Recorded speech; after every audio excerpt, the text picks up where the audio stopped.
All right, people always want to know where the incisions are and what the scars are like. Let's first address the scars. There's no way to do surgery without scars. Often people heal very well and the scars are quite difficult to see, especially in the long run. We do place the incisions in locations so that the scars ultimately are difficult to see.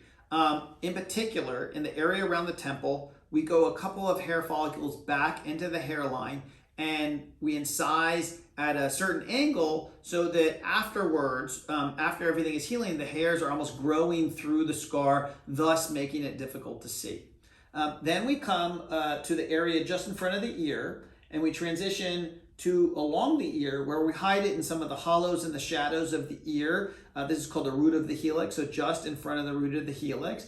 And then this is called the tragus here. Then we make an incision along the tragus there so that it's not behind the tragus, it's not in front of the tragus, just along the edge. Obviously, that's going to be extremely difficult to see because it's really not on the outer surface of anything near the ear.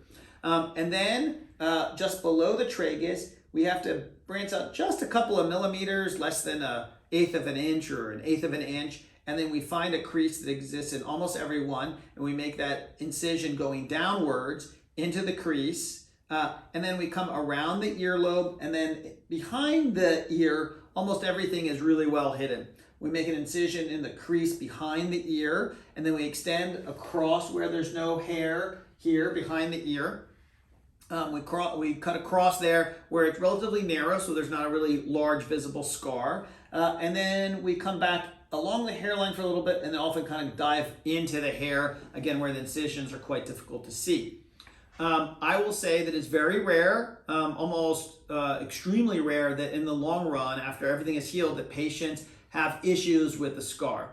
I will say that some patients do occasionally have thick scars initially and sometimes require a small amount of steroid injection, but that's really the minority of patients. Most patients heal very well without incident, and clearly, just like any scar, it's a little bit red initially, and after a week, makeup can be used to cover that. Often just wearing one's hair down covers almost everything. But I will say, with regard to hair and hairstyles, ultimately our goal is to be able to have a patient wear their hair in any fashion that they would like without the scars being obvious. And often that is the case. We're usually extremely successful in that.